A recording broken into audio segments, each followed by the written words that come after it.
Welcome back to Final Fantasy. In the previous episode, I explored the northern continent, finding the towns of Gaia and Onrac, challenged the Citadel of Ordeal, getting a rat's tail at the end of it, giving it to Bahamut, the king of dragons, class changing my party to stronger forms. I then found the desert caravan, buying a bottle from the merchant, opening it in Gaia, releasing a fairy who drew Oxyel from the spring, allowing me to brave the sunken shrine of Onrac, defeating the Kraken, restoring light to the Orb of Water, also getting a slab.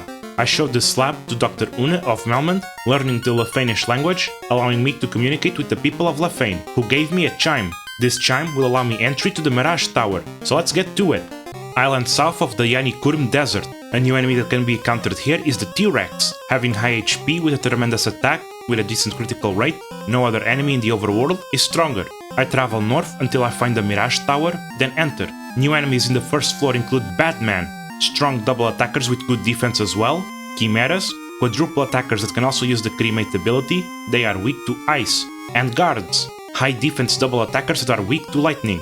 I enter the central room, which holds many chests. I open them, getting a cabin, 18,010 gold, 3,400 gold, a Vorpal, a heal helmet, which is capable of casting heal, 880 gold, an Aegis shield, a poison resistant shield that I gave to John, and finally, 2,750 gold.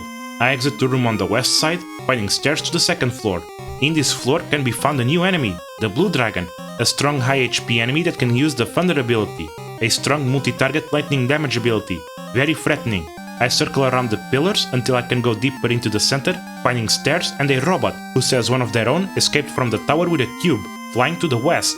Before I climb the stairs, however, I go south to the entrance of the center room, opening chests for a set of dragon armor, resistant to the elements of fire, ice and lightning. I gave it to John, a sun sword, which was meant to be effective against the undead. I gave it to John, 7,690 gold, 10,000 gold, a house, 8,135 gold, a force hammer, which is capable of casting lightning too.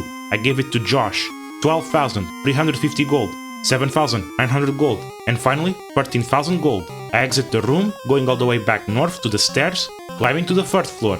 I move south so I can enter the central room, which is guarded by a blue dragon. I find there a robot who says that the cube is necessary for transport operations. These rooms I've explored have been rather odd. What am I looking at? Digital computers? Anyway, since I don't have the cube, I leave to go find it. Kope from Onrac had seen a robot to the north of town, so I went near Onrac and roll all the way up the river, finding a cave behind a waterfall.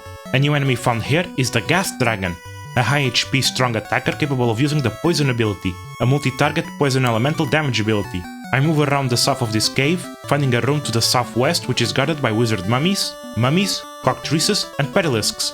A very annoying encounter. I can fortunately just run away. I then open the chests, getting a wizard staff, capable of casting confusion, a ribbon, which I give to Josh, 13,450 gold, 6,400 gold, 5,000 gold, and finally, the defense, a sword that can cast ruse. I give this one to John, giving the sun sword to Jack. I then talk to the robot, getting the cube. This will allow me to travel to the floating castle. I rest in Gaia, then make my way to the Mirage Tower. Once I reach the top, I can move to the central tile of the room, which is a warp point that takes me to the floating castle. The truth has finally been revealed. This is no castle, it's a space station. That tangent aside, this floor has new enemy encounters including Grey Nagas. Having a weak but poisonous attack, they prefer to spam spells instead. Airs, high HP but low defense enemies, they can be somewhat evasive. Evil men, high defense spellcasters that are capable of using nuke. Green Medusas, capable of attacking 10 times at once, paralyzing while doing so. They can petrify with their glance ability. And finally, Slimes, maximum defense enemies with a poisonous attack, they are weak to fire. I go to the southern room, finding a chest containing a Bane sword, capable of casting the Bane spell. I then head to the western room, finding chests holding 7,900 gold, 9,900 gold, 4,150 gold, and a heal potion. Finally, I go to the eastern room, opening chests containing 180 gold, 5,000 gold, a protection ring, a piece of death-resistant armor which I give to Josh, 6,720 gold, and a heal helmet. I leave the dungeon, resting in Gaia. I trek all the way through Mirage Tower, warp to the floating castle, then move north, finding a warp point to the second floor. This floor features a new enemy, the Rock Ghoul, a strong attacker with many elemental resistances. They have low defense. I go to the northwest room, opening chests containing a house, a silver helmet. Then I go to the western room, opening chests for 880 gold and 13,000 gold. Then I head to the southwest room, opening a chest containing adamant. I then moved to the southeast room, opening chests for a black robe, a black wizard exclusive armor piece that resists ice and time, it is capable of casting ice too, and a white robe, a white wizard exclusive armor piece that resists fire and death, it is capable of casting invisibility too. I gave this one to Josh. I then go to the east room, opening chests for an opal shield and a ribbon, which I give to Jing. Then I head to the northeast room, finding opal gauntlets. By this point I have gotten so much gold and so little space for armor that I toss away any armor pieces that I find unnecessary. I find a warp point on the south of this floor, taking me to the 3rd floor. New enemies found on this floor are sentries, high HP defense and attack enemies that are weak to lightning, wizard vampires, undead enemies with a strong paralyzing attack, they occasionally cast spells as well, and fighters, somewhat high defense enemies, they cast a plethora of buffs and heals. I talk to the robot, who says that the nearby watching station allows me to look at the world. I take a peek, the 4 elements seem to be gathering at one central point of the world, the Temple of Fiends. I go to the western room, opening chests for a soft potion, 4,150 gold, 3,400 gold, and a katana, a weapon exclusive to ninjas. I then move to the eastern room, opening chests containing 8,135 gold, a protection cape, which I give to Jack, clothes, seriously? 9,500 gold, 6,400 gold, and a soft potion. I finish by going to the northern room, opening chests there, getting a heal potion, 5,450 gold, 9,000 gold, and a protection ring, which I give to Jing. I leave the dungeon, rest, then make my way back. I go all the way to the 3rd floor, find the warp point to the 4th floor on the east. This floor is a Pac-Man-like maze where finding a next warp point can be difficult due to its infinite recursiveness.